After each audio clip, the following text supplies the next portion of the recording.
일상에서 즐기는 마음의 휴식 시간인데요. 그래요. 바깥에 비가 아주 제법 초록초록하고 내리고 있습니다. 나뭇가지에, 창문을 통해서 보이는 나뭇가지에는 빗방울이 방울방울 맺혀 있는데요. 마치 맑은 수정, 아주 맑은 수정이 방울방울 달려 있는 것 같아요. 그래서 톡톡톡 떨어지고 있네요. 이렇게 봄비가 내리는 그런 휴일의 아침입니다. 역시 이틀의 야간을 마치고 오늘 아침에 집에 와서 씻고 밥도 먹고 그리고 이렇게 비가 오는 주변 아파트 주변을 이렇게 한 바퀴 살짝 돌았어요.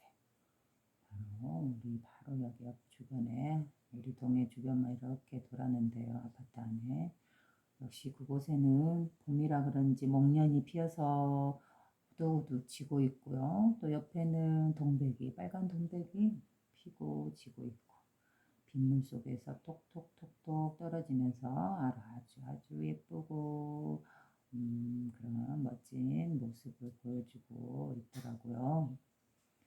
그래서 목련꽃잎 떨어진 거 몇 개, 그 다음에 동백꽃잎 떨어진 게 몇 개, 그 다음에 화단에 피어있는 그 봄쑥도 몇 개 뜯고 이래갖고 왔어요.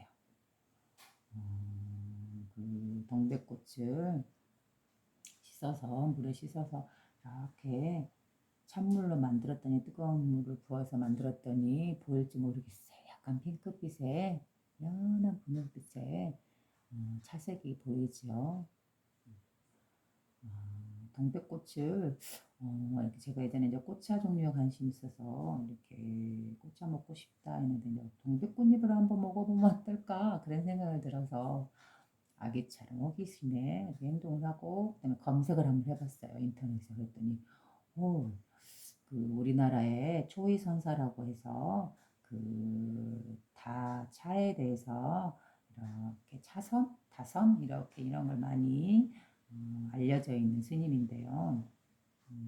선이라는 건 이제 이렇게 불교에서 말하는 마음 공부인데 그 핵심, 부처님 가르침의 핵심을 바로 찍어서 사람의 마음을 보아라라는 그런 것이 바로 선이라고 해요. 그래서 다선 그러면 차를 통해서 이렇게 차를 따르고 마시고 음료하는 이런 과정이 그대로 선이 될 수 있는 그런 정신적인 그런 아름다운 그런 언어죠. 다선이라는 게 바로 그런 거죠.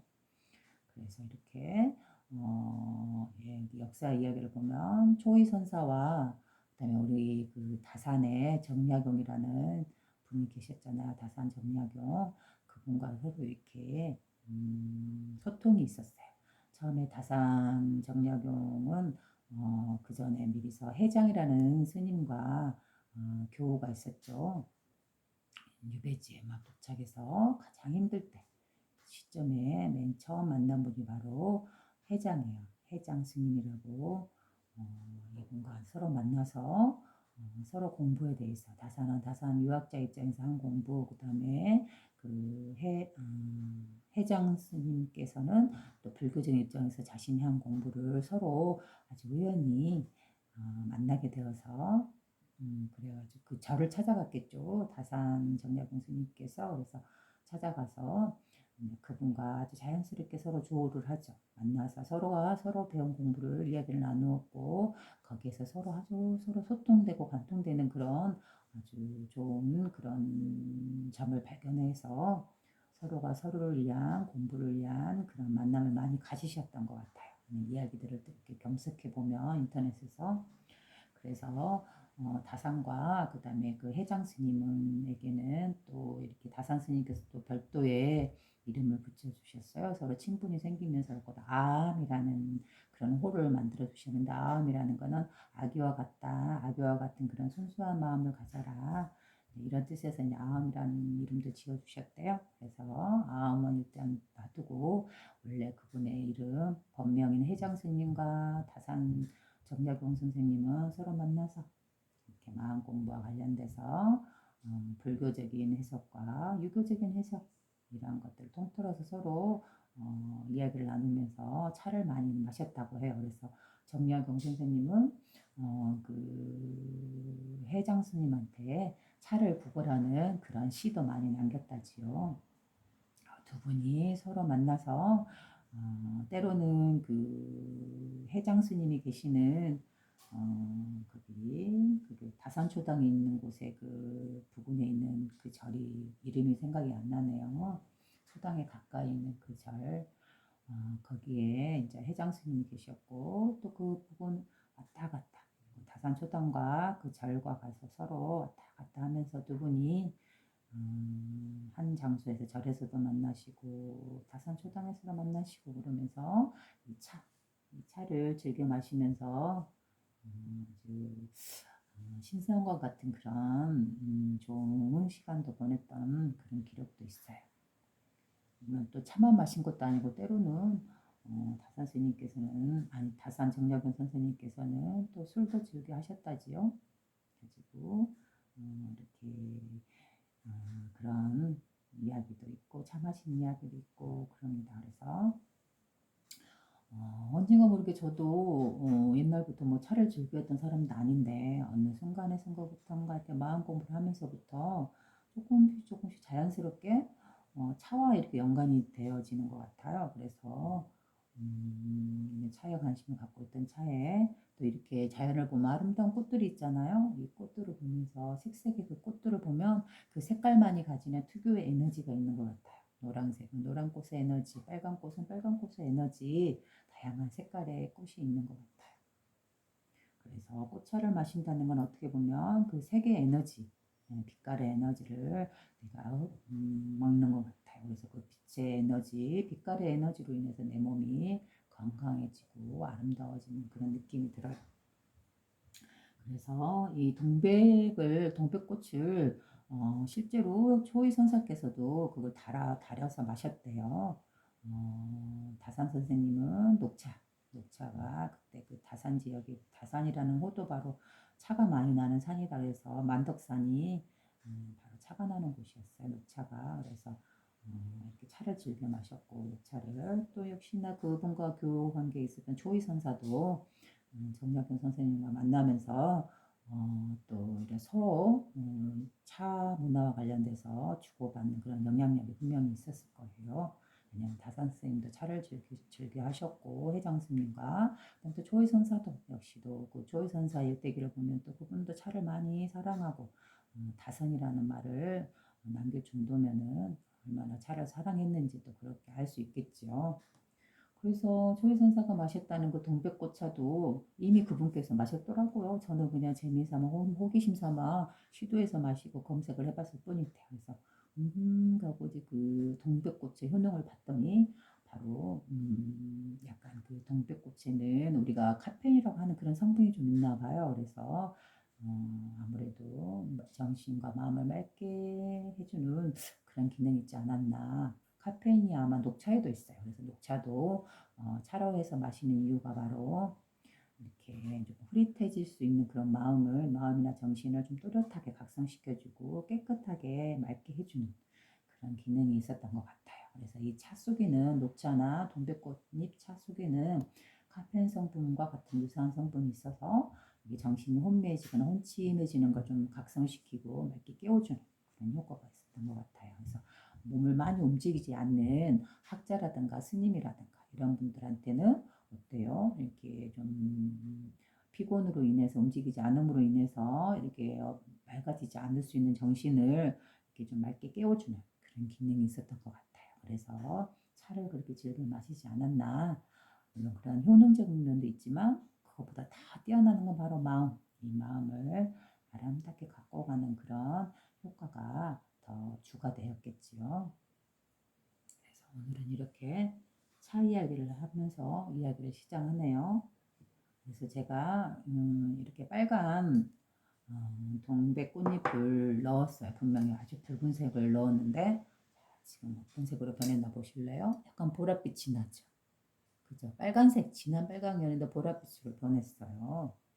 그러면서 이거를 보면서도 역시 여기에서도 진리가 드러나는 것 같아요. 어떤 진리냐고요? 바로 이 법계, 이 현상계, 우리가 살아가는 삶의 진실이 드러나요. 처음에는 분명 빨간색이었어요. 이거는 동백꽃은 아니고 바로 제가 키우는 꽃에 빨간색과 노란색인데 그 중에 빨간색 꽃이죠. 이게 떨어졌어 오늘 아침 그래갖고 예쁜데 떨어져서 이렇게 앞에다 이렇게 나누고 보고 있습니다. 보고 있으면 너무 사랑스럽고 예뻐요. 특히 이 천과 광목천과 이렇게 만나 있으면 이 부분을 이렇게 하얀 주전자와 이 미색의 이 천과 그다음에 빨간색의 꽃과 이런 조화가 너무 예뻐요. 그래서 이렇게 보죠. 근데 아까 말씀드렸던 이 빨간색 분명히 빨간색에 아주 진한 빨강의 동백꽃잎을 여기다 넣었는데 지금은 보라색으로 변했잖아요. 자, 그래요. 우리가 처음에 봤을 때는 빨간색이었어요. 그렇죠? 그런데 지금은 어때요? 빨간 이렇게 차를 통해서 뜨거운 물을 통해서 우러나고 나서 이렇게 드러난 모습은 보라색이에요. 그러면 우리가 왜 스펙트럼이라고 우리가 보는 이런 빛 있잖아요. 햇빛. 태양에서 오는 햇빛은 아무 색이 없지만 무색이지만 눈으로 봤을 때는 근데 스펙트럼을 통해서 보면 빨주, 노초, 파남보라는 무지개 색깔이 나타나잖아요. 그 중에서 제일 첫 번째라기보다는 끝 이제 처음이라고 우리가 표현하겠죠. 처음은 색깔이 빨간색에서 시작하잖아요. 그래서 이렇게 순서대로 빨주, 노초, 파남보 그래서 마지막이 보라색이잖아요. 바로 이거 비슷하지 않나요? 처음에 빨간색이었어요. 동백꽃잎이. 근데 과정을 통해서 자라는 과정을 통해서 어때요? 변화가 나는데 보라색으로 변한 거예요. 그러면 이 빨간색이 빨간색이었을까요? 그렇게 되면 의문도 생기겠죠? 분명히 눈으로 봤을 때는 빨간색이었는데 어때요? 이 뜨거운 물을 통해서 변화를 통해서 결국 이렇게 드러나 있는 건 보라색으로 나와 있어요. 그럼 우리가 처음에 봤던 빨간색이 바로 무슨 색이라고 볼 수 있나요? 지금 결과로서 보면 보라색으로 나타났잖아요. 그죠? 그럼 우리가 일직선상으로 이렇게 놓고 보면 순서대로 놓고 보면 빨주, 노초, 파남보 이렇게 시간 방향으로 처음과 끝이 있잖아요. 처음은 빨간색, 끝은 보라색. 그죠? 그런데 어때요? 빨간색이 무슨 색으로 변했다고요? 보라색으로 변했잖아요. 그럼 이 빨강이 처음이고 보라색이 끝이라면 이렇게 시간적으로 순차적으로 이렇게 변해갔다면 빨강과 보라는 어때요? 같은 색이었잖아요. 빨간색이 보라색이었다. 그럼 겉은 빨강이었지만 결국 속은 보라색이었다는 거잖아요. 근데 이거는 처음과 끝이라는 걸 개념으로 놓고 이렇게 떨어져 있잖아요.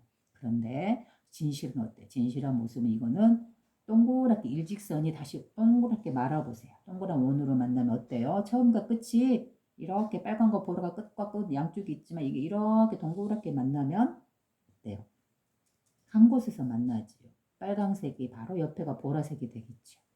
바로 빨간색이 변화를 통해서 보라색이 되었듯이 눈으로 봤을 때는 빨강으로 보였으나 어떤 변화를 통해서 보라색으로 드러났듯이 그럼 이 색깔은 빨간색은 정말 빨간색이었을까요? 그러면 지금 결과로서 나타난 이 보라색이 정말 보라색인 걸까요? 이 색은 또 어떤 변화를 주면 여기에 또 이 색깔이 보라색이 또 하얀색으로도 변할 수도 있고 다시 원래 모습 빨간색으로도 드러날 수도 있을 거예요. 처음이다 라고 생각했던 그 처음 시작점 빨간색과 마지막이다 라고 생각했던 그 보라색 끝이라는 거 처음과 끝이 서로 떨어져 있는 공간과 시간일까요? 그렇지 않겠죠. 이 끝을 이렇게 일직선으로 펼쳐져 있는 처음과 끝을 이렇게 동그랗게 말려서 딱 동그랗게 말아보세요. 한 곳에서 만나지요. 빨간과 보라가 한 곳에서 만나잖아요. 처음과 끝이 있을까요? 이렇게 동그랗게 보면 어때요? 없죠. 처음과 끝이 아니고 그냥 한 공간에 같이 이렇게 마주하고 있을 뿐이잖아요. 한 공간에 동시에 존재하고 있을 뿐이잖아요. 그렇죠? 바로 이게 시간과 공간을 떠나서 어떤 움직임이 없는 부동의 자리, 청정한 자리에서 본다라는 거예요. 이게 바로 진리의 모습이에요. 자, 이런 맥락에서 또 제가 하나 말씀드릴 게 있는데요. 그래서 진리의 모습이란 처음과 끝이라는 것도 우리가 개념지었을 뿐이죠. 어때요? 이렇게 말아보면 동그랗게 말아보면 한 곳일 뿐이에요. 빨간색이었지만 처음에는 끝에는 보라색이었듯이 보라하고 빨강이 서로 다른 색이냐 그게 아니에요. 빨강 속에는 보라도 있고 보라 속에는 빨강도 있는 거죠. 그렇다면 빨강과 보라는 서로 동떨어진 다른 색일까요? 아니겠죠. 이 빨강 안에는 보라도 있고 보라 안에는 빨강도 있는 거예요. 어느 하나의 색이다 하고 다 결정 지을 수 있을까요? 없겠지요. 이 빨강색은 다양한 인연에 의해서 다양한 색으로 변화됩니다. 그러면 우리 현상계에 있는 이 무색의 빛, 우리 육안으로 보면 아무 색이 없는 이 무색, 색이 없는 이런 빛이지만 결국은 그게서 속성을 들여다보면 다양한 색이 어우러져서 이 무색이 나오는 거잖아요. 이것과 마찬가지예요. 다양한 색의 의견들이 사람들이 보고 해석하는 부분이 있겠지만 그러나 결론은 그 바탕에는 저 깊은 진리에서는 무색이에요. 무색. 아무런 주장이 없는 무색에 어떠한 시선, 어떠한 색깔이 갇히지 않는, 어떠한 주장에도 갇히지 않는 바로 이 무색에 무색, 우리 육안으로 보면 어떤 색깔도 드러나지 않지만 이걸 스펙트럼을 통해서 보면 다양한 빨주노초 파남보란 색깔이 나타나잖아요. 그리고 그 양쪽으로는 뭐 적외선, 자외선 그러면서 검정색, 흰색의 분야도 나타날 수 있겠죠. 이렇게 세세하게 파고 들어가면 다양한 색이 있어요. 이 다양한 색들은 마치 다양한 개체들이 하나의 현상을 보고 해석하는 자기의 견해와 같아요. 그러나 진실한 모습은 뭐일까요? 이 모든 색들을 다 깨버리고 없애고 오로지 무색으로서 그냥 아무런 색도 띄지 않는 거. 이거 자체가 진리예요. 이 현상계에도 이렇게 진리가 드러나 있어요. 그런데 우리 사람은 어떤가요? 자기 주장에 빠져서 서로 옳다, 상대방이 틀렸다고 주장하고 있잖아요. 이게 얼마나 어리석은가 오늘 한번 이야기해 볼까요? 제가 좀 전에 유튜브를 통해서 이렇게 한번 수학 훑어보는데 제가 이제 주로 이렇게 마음 공부와 관련돼서 이렇게 보는데 한 분은 어떠한 한 분께서 좀꽤 저명하신 분인가 봐요. 그래가지고 이제 이미 돌아가시고 안 계신 분인데 이분이 이제 역시나 마음 공부하신 분이에요. 이름이라든가 그런 것들은 전혀 말하지 않겠습니다. 왜냐하면 서로 말거리만 생길 뿐이죠. 저는 말거리를 더 만들어서 이렇게 시끄럽게 만들고 싶은 그런 의도는 전혀 없어요. 오히려 그러한 의도들을 깨고 싶어서 하는 말이니까. 그래서 그냥 이거는 은유적으로 빗대어서 말할 뿐입니다. 누구라고 말도 할 이유가 없습니다. 한 분이 계셨는데 이분이 마음 공부를 하신 분이고 이제 이미 돌아가셨어요. 그래서 그분이 이제 평소에 사신 동안에 했었던 그런 말들이나 행적 그런 것들을 썼던 책이 있는데 그 책을 이제 또 다른 마음 공부를 하시는 분이 그걸 읽어보고 그분의 말씀에서 이러한 부분을 잘못됐다 하고 탁 꼬집고 또 자신이 보는 그러한 견해와 해석으로 인해서 이 마음 공부를 통해서 보는 우리가 보려 하려는 그 진리의 자리를 또 이렇게 말씀을 하세요. 그분은 또 그분만의 방식으로 그 자리를 표현하고 있어요. 그런데 또 이러한 내용을 보고 또 다른 제3자의 분이 또 이분은 또 이 첫 번째 마음 공부 이미 돌아가신 분 그분을 갖다 많이 믿고 따르고 그 진리를 이어받아서 이렇게 공부하시는 분인 것 같아요. 그래가지고 이 첫 번째 이분이 이 돌아가신 분의 책을 보고 이건 잘못됐다고 비판하는 그러한 내용을 듣고 유튜브를 통해서 내용을 듣고 또 본인이 이제 유튜브에 내용을 올리셨어요. 그래서 이 첫 번째 처음 돌아가셨던 분의 그 말씀 이해를 제대로 못한 거 아니냐 그렇게 하면 안 된다 하면서 이렇게 말씀하시면서 당신이야말로 제대로 알고나 있느냐 이런 식으로 또 이렇게 말씀하시는 그런 영상을 올렸어요. 그러면서 자기가 보는 이 마음자리 진리의 자리에 대해서 또 말씀을 잠깐 하고 그리고 또 이제 영상을 올렸더라고요. 그래서 이러한 모습을 보면서 제가 또 어떤 부분이 생각났냐면 바로 그 부분이에요. 전에 제가 이야기한 도중에도 이 이야기가 잠깐 나왔었는데요. 정말 오늘 중요한 부분을 말씀드려야 될 것 같아요. 바로 이러한 현상들. 어떤 이 진리라는 현상계를 보면서 다양한 해석이 있을 수 있잖아요. 역시 마찬가지로 첫 번째 그 돌아가신 분도 이 진리에 대해서 자기 나름의 방식대로 이 진리에 대해서 말씀을 하셨을 것이고 또 그거에 대해서 비판하신 분도 지금 살아계신 분이지만 또 비판한 것도 그분이 진리를 못 깨달아서가 아니고 깨달았는데 이제 그 사람만이 보는 그런 방식으로 그 언어로서 표현을 한 거예요. 그리고 역주계 세 번째 삼자가 또 이런 상황을 보고 역시 이 두 번째 비판한 사람을 이렇게 또 비판하고 있죠. 이 세 번째 이 사람은 돌아가신 그 마음 공부를 하신 분의 법의 구도를 이어받아서 존중하고 배워 나가는 분이신 것 같아요. 그럼 또 이분대로 자기가 본 그 진리에 대해서 또 말을 하면서 왜 잘못됐다고 그러냐 하면서 이렇게 서로 상충되고 있잖아요. 서로 의견이 충돌되고 있잖아요. 그런데 이 두 분이 과연 자신들이 생각하는 그 마음짜리 진리란 자리가 잘못 봐서 이런 의견이 서로 틀린 것일까요? 아마 그렇진 않을 수도 있어요. 이분이나 서로 제대로 그 자리를 봤을 수가 있어요. 그런데 그걸 표현함에 있어서 언어적인 표현이라든가 자기만의 방식으로 표현함에 있어서 그 다양하게 말을 할 수밖에 없겠죠. 제가 말씀드렸듯이 하나의 진리가 있다면 이 찻잔이 하나의 진리라면 이거를 이쪽에 보는 자기만의 그 방식대로 이 진리를 언어로서 표현하는 거고 또 이쪽 분은 이쪽에 자기만의 방식으로서 언어로서 여기 진리를 표현하고 있는 거예요. 마찬가지로 이 두 분을 떠나서 현재 살아계신 이 두 분을 떠나서 먼저 이미 돌아가신 분 그분도 자기만의 방식으로 이 진리를 보고 자기만의 언어로 표현한 것이라고 볼 수 있어요. 그렇지 않은가요? 우리는 여기서 정말 중요한 거 한번 생각해 봐야 돼요. 자신은 그 상대방의 마음에 정말 그 자신이 될 수 있을까요? A라는 사람이 이 B라는 사람의 마음에 아주 부합돼서 이 B라는 사람의 마음을 그대로 읽을 수가 있는 걸까요? 불가능하겠죠. 우리는 이런 나라는 개체 안에 갇히면 자신만의 고유한 빛깔로 이 세상을 보고 해석합니다. 마찬가지로 이미 돌아가셨던 분도 자기만의 생각과 언어로서 자기만의 빛깔로서 이 진리를 이 현상계를 설명했던 거겠죠. 그러면 이 지금 이 A라는 분도 이 돌아가신 분을 비판하셨던 이 A라는 분도 또 여기 C, 3자란 분, 이 돌아가신 분을 존중했던 이 C라는 분도 어때요? 다 서로 자기만의 입장에서 자기만의 언어로 이로써 이렇게 공격하고 있는 거예요. 대상을, 상대방을. 서로 틀렸다 그러면서 잘못됐다 그러면서 바로 이 부분을 아주 염려하셨던 분이 계셔요. 바로 누굴까요? 역시나 예전에 마음 공부를 하고 돌아가셨던 분이에요. 바로 석가모니 부처님이죠. 고타마 시타르타.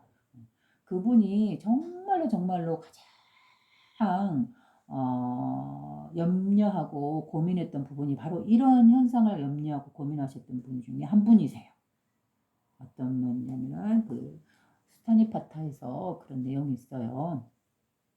왜 그 웅덩이 있잖아. 우리 길 가다 보면 흙길이 있는데 웅덩이, 얕은 웅덩이가 있어요. 그러면 비가 막 쏟아지고 나면 그 얕은 웅덩이에 물이 좀 잠깐 고일 뿐이잖아요. 거기는 호수도 아니고 바다도 아니고 강도 아니잖아요. 아주 얕은 물이 있을 뿐이에요. 곧 한 하루 이틀이면 햇볕에 말라 비틀어질 그런 웅덩이에요. 근데 그 웅덩이 안에 물도 얼마 없는 웅덩이 안에 물고기들이 다양한 여러 마리가 있어요. 그런데 물은 얕아서 막 흙이 진흙이 되어서 팔딱팔딱 그 안에서 몸부림치고 있어요. 햇볕은 내리쬐고 있지 물은 없지. 자신의 몸은 햇빛에 타들어갔지. 근데 진흙에 범벅이 돼서 팔딱팔딱 뛰면서 입을 버컹버컹 하면서 고통스러워하고 있어요. 서로 물고기들이. 바로 이러한 모습을 비유하면서 이렇게 말씀하시잖아요. 자기의 생각, 자기가 보고 해석한 거를 이렇게 주장하고 상대방이 주장하는 걸 무조건 잘못했다고 깨면서 내 주장만이 옳다. 내 법만이 옳다. 내 진리만이 옳다. 내가 보고 있는 이것만이 유일하게 옳다. 라고 주장하는 모습과 똑같아서 서로 견해가 틀리는 이런 부류끼리 서로 다투고 서로 죽이고 서로를 갖다 해치려 해요. 그 모습들이 마치 이 웅덩이 안에 있는 물고기들처럼 곧 말라 버려서 곧 죽을 수밖에 없는 그런 환경에 처해 있는 물고기들처럼 팔딱팔딱 하면서 서로를 막 해치고 있는 상황이라고 보고 있는 거예요. 이 생각으로서 견해로서 자기의 견해로서 이 진리에 대해서 해석하고 언어로서 표현하는 그 과정에서 서로 상충되고 있는 거잖아요. 서로 다른 언어와 다른 표현법으로서 그 자리를 설명하고 있는 거잖아요. 그죠? 그러면 어때요? 이 A하고 B라는 개체가 있다면 전혀 이 A라는 개체는 B의 개체에서 들어가서 전체로서 정확하게 이 하나가 될 수가 없어요. 나는 정확하게 그 사람이 될 수 없습니다. 역시 그 사람도 정확하게 나가 될 수 없어요. 마찬가지로 이 양쪽 분도 살아계신 양쪽 분도 이 돌아가신 분을 정확하게 이해할 수가 없습니다. 절대로. 그러나 단 하나 모든 것에서 공통으로 확 터지는 게 있어요.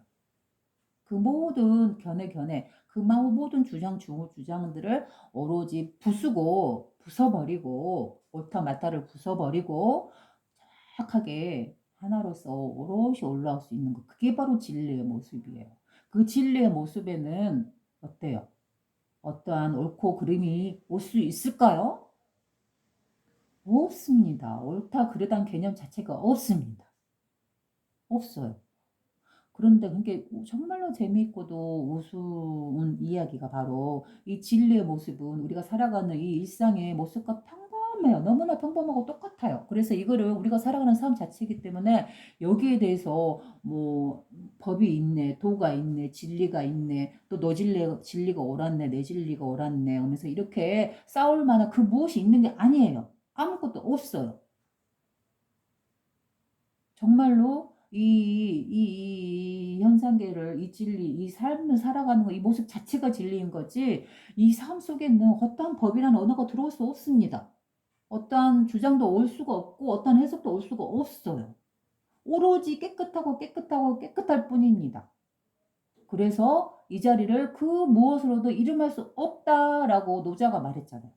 그리고 이 자리를 다만 도라고 잠깐 명칭할 뿐이지, 이거 자체를 뭐라고 도라고 이름 지을 수도 없다. 어떤 개념도 들어올 수가 없다. 근무도 올 수가 없기 때문에 청정하다고 표현한 거예요. 바로 이거예요. 이 자리를 깨달았다면, 정말 이 자리를 보았다면, 이 자리를 본 사람들이라면 어때요? 상대방 의견이 맞았다, 틀렸다. 내 의견이 맞다, 틀렸다. 이렇게 말할 수 있을까요? 없어요. 근무도 얻을 것이 없고 건져낼 것도 없기 때문에 아무것도 없어요. 그 무엇도 없어요. 법이라 이름할 것도 없고 부처라 말할 것도 없고 뭐라고 말할 것도 없어요. 진리라고 말할 것도 없고 법이라 말할 것도 없고 그 자리에는 부처님도 없고 하나님도 없어요. 그 모든 것이 아무것도 없습니다. 그래서 청정하고 깨끗하다고 하는 거예요. 어떤 때도 묻지 않았다고. 정말로 고타마 시타르타 부처님께서 정말 그 당시 자기가 살아갔던 그 삶의 모습이 어땠냐면 바로 이 팔딱팔딱 뛰는 물고기들의 시대였던 것 같아요. 그만큼 서로 자기의 진리가 옳다, 자기의 주장이 옳다 하면서 다양한 방식으로 이 진리의 현상계를 갖다 해석했던 거예요. 진리란 말도 이름 붙일 필요도 없어요. 그냥 삶 자체예요. 삶 자체. 그 무엇이 있는 게 아니잖아요. 음? 이거를 어떻게 보면 아무것도 없는, 정말로 아무것도 없는 이 자체를 너무나 깨끗하고 청정할 뿐 이 자체를 그냥 삶이라고 부르는 이 자체를 어떠한 종교적인 색채라든가 어떤 언어라든가 어떤 무엇으로 이렇게 색칠할 수가 없습니다. 아무것도 없어요. 이 자리는. 그무도 없습니다. 여기에 어떠한 이름도 붙일 수가 없어요. 어떠한 의식으로도 갖다 붙일 수도 없어요. 그래서 그냥 이 삶 자체이기 때문에 이거 자체가 그냥 삶 자체가 그대로 굳이 진리라면 뭐 그 말을 갖다 붙일 뿐이지 그 말 들어올 수도 없어요. 그냥 이거 청정하고 깨끗할 뿐이에요. 이거 자체뿐이에요. 여기에 뭐 어떤 해석이 들어올 수 있겠어요. 옳다 말다가 어떻게 들어올 수가 있겠습니까?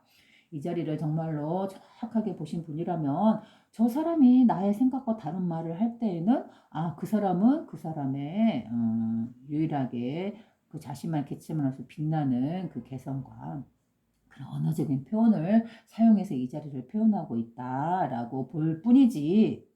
그리고 만에 하나 그 사람이 이 자리를 만에 하나 보지 못했다 그러면 그 사람은 그 단계에서 좀 더 윗단계를 향해서 올라가고 있는 과정일 뿐이지. 돌아가신 분이나 지금 현재 살아있는 분이나 절대 자신은 그 사람이 될 수 없습니다. 그래서 그 사람이 하고 있는 말에 대해서 옳다 그르다고 말할 수는 없을 거예요. 그렇지 않을까요?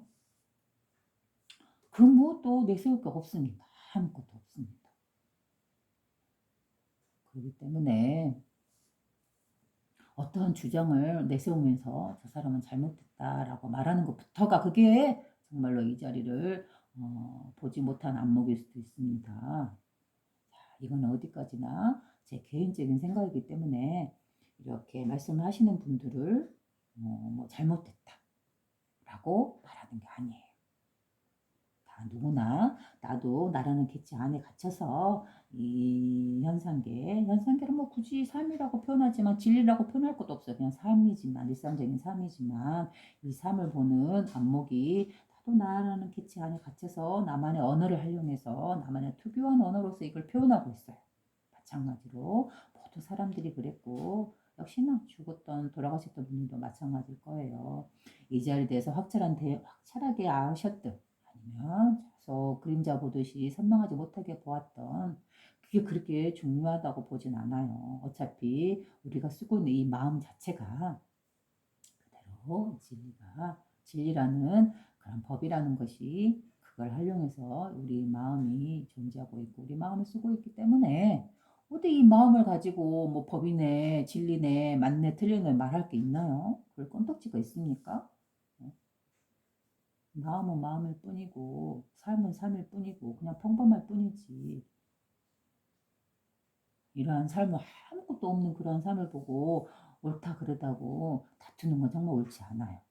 바로 이 정신적인 부분을 물질이 아닌 비물질이라고 표현할 수 있잖아요. 정신적인 부분. 이 정신적인 소유, 물질에 대한 소유욕만이 문제가 아니고 어떻게 보면 물질에 대한 소유욕은 두 번째, 좀 더 낮은 단계의 소유욕이에요. 좀 더 높은 차원의 소유욕이 바로 이런 정신적인 소유욕이에요. 진리에 대한 소유, 법이라는 거에 대한 소유, 깨달음에 대한 소유. 이게 바로 정신적인 것, 비물질적인 것, 이런 것들에 대한 소유. 이것도 다 깨버려야 돼요. 석가모니 부처님은 고타마 시타르타가 주장했던 거는 바로 이 정신적인 것, 견해, 자기가 보고 해석한 것, 이 진리라는 거에 대해서 보고 해석한 거에 대한 것도 마저 버려라고 했어요. 그 모든 것을 갖다 깨버려야 돼요. 이 소유욕, 이 정신적으로 갖고 있는 이 소유, 어떠하다, 진리는 어떠하다, 내가 알고 있는 것만이 옳다라는 이런 생각들, 이런 것들을 깨야 돼요. 왜? 그 정신적인 거에서는 그 무엇도 취할 것이 없어요. 그 무엇도 없어요. 이 진리의 모습이란 건 정말로 아무것도 없어요. 아주 너무나 청정하고 깨끗해서 아무것도 없어요. 뭐라고 표현할 것도 없어요. 진리네 법이네 말할 것도 없는 거죠. 그냥 이렇게 손을 흔들고 있는 이렇게 말하고 있는 이러한 것 자체가 이미 진리고 법이고 일상적인 삶이에요. 여기에가 무슨 진리란 말도 붙을 필요도 없고 법이란 말도 붙을 필요도 없어요. 어떻게 보면 정말로 자연스러우면서도 정말로 가까운 것이 바로 삶이에요. 삶. 우리가 살아가는 이 삶 자체. 우리가 살아가는 이 삶 자체. 이 모습이 정말로 진실한 모습이에요.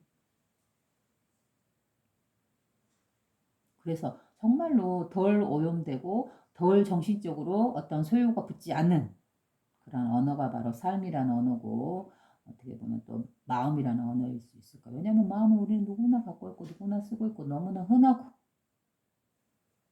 법이나 진리네 뭐 세상의 선정이네 이런 말도 너무 오염되고 타락된 언어들이에요. 그냥 이 삶 자체예요. 삶 자체. 그렇지 않은가요? 그리고 우리는 이렇게 상대방을 평가를 하잖아요. 또 어떤 걸 보고 옳다 그르다고 판단을 내리잖아요.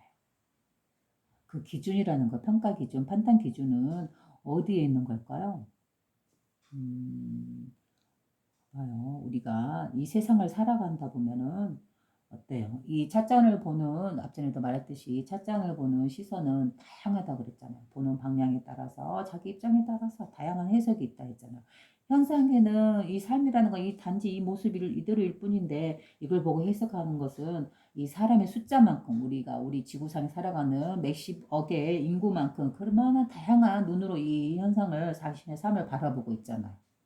그런데 이쪽에 한 사람의 이 현상을 보고 말한 것을 보고 이 반대쪽에 이 한 사람이 이 상대방이 말했던 걸 보고 자기하고 공감되지 않는다 해서 이 상대방을 치고 잘못됐다고 깨고 공격하고 이게 그러면은 이쪽에서 말하는 사람이 옳은 거예요. 이쪽에서 말하는 사람이 옳은 거예요. 누가 옳은 거죠? 그리고 여기 이 현상계라는 이 진리라는 이 모습, 이 삶이라는 모습은 어때요? 어떠한 해석이 붙을 수 없어요. 이 60억의 아니 80억? 우리 지구의 인구가 몇 억의 인구인지는 모르겠지만 그 사람의 개체 수만큼 사람의 숫자만큼 다양한 시선으로 이 현상계를 자기의 삶을 해석하고 있어요. 그 자신만의 언어로. 어. 그런데 그럼 어떤 사람을 어떤 한 사람을 꼬집어서 너는 옳고 어떤 사람을 꼬집어서 너는 틀렸다고 말할 수 있을까요?